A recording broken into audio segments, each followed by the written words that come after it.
Good morning friends.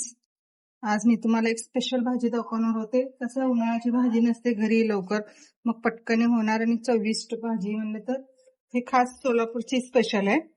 पेंडपाला, तूर डाळची पेंडपाला कांदा घालून खूप छान लागते टेस्ट. असं कुणाला पित्ताची ते त्रास असले ना, मूग डाळ वापरू शकते. हे मी असं तूर डाळ एक असं अर्धा कप उकळून घेतलेलं आहे. हे बघा, अर्धा खर्च उकळून घेतलेला आहे. ह्याच्याबद्दल तुम्ही मूग डाळ पण वापरू शकता. तुम्हाला पित्त असलं ना, तूर डाळ खात नाही ते मूग डाळ वापरा. आता ह्याला करायचं सांगते बाबा.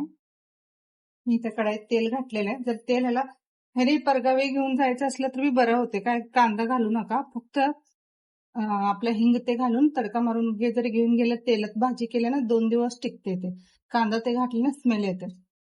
आता ऑलरेडी मी घातले, थोडंसं अजून थोडंसं तेल घाले, जर तेल जास्त लागते.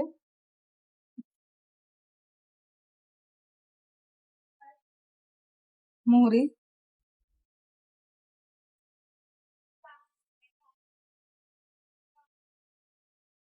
असं कुठे गावाला ते धपाट्या पेंडपाला घेऊन जायचं असल्या ना, कांदा वापरू नका.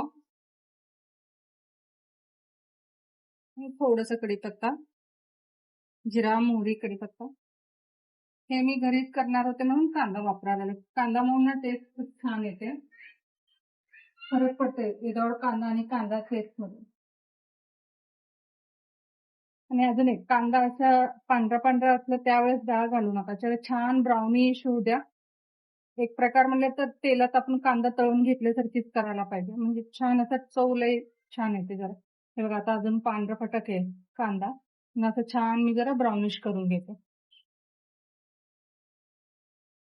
हे बघा फ्रेंड्स, असं मी थोडंसं कांदा म्हणजे एकदमच ब्राऊन करून घेतले ना, थोडंसं ब्राउनिश करून घेतले.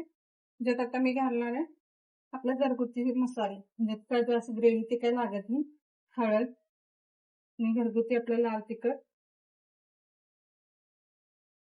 थोडंसं काळा तिखट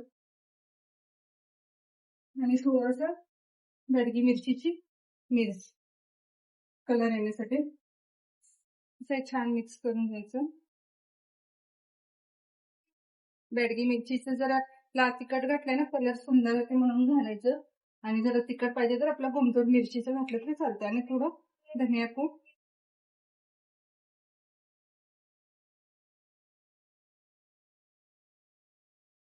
आता हे छानपैकी मिक्स करून वरून डाळ घालायचं, आपलं उकळून ठेवलेलं तूर डाळ. शक्यता पाणी काढा, पाणी ठेवू नका. बाहेर घेऊन जाणार असेल तर पाणी पूर्णपणे ड्राय करून द्या, म्हणजे टिकते भाजी 2 दिवस तेलात भाजी करून घेऊन गेले. ते सोलापूरला तर खूप फेमस आहे इकडं असायला.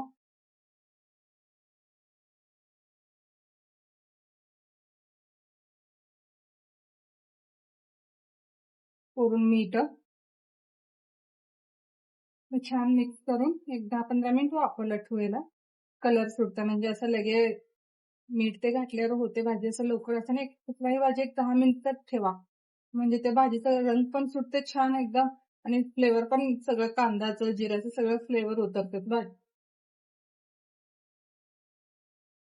आता एक 10 मिनिट मी याला वापरायला ठेवते. हे बघा फ्रेंड्स, किती सुंदर कलर आले आणि जास्त इन्ग्रेडियंट्स पण काय लागले नाही. आता ह्याच्यात मी उडून घालणार थोडस कोथिंबीर. ला कूट ते आम्ही घालत नाही, कोण घालणार घालते शेंगदाणे कूट, मी वापरत नाही ह्याच्यात. भाजी ते नसले ना, कधी कधी जरा घरात तूर डाळ चालत असेल, मूग डाळचं पण करू शकता. पटकन होते आणि चव पण खूप छान लागते. ह्याच्यासोबत कॉम्बिनेशन तुम्हाला सांगते, दही. दही आणि पेंडपाला खूप छान लागते कधी पण कॉम्बिनेशन. जरी माझी भाजी आवडत असेल तर चॅनलला सबस्क्राईब आणि लाईक करा. थँक्यू.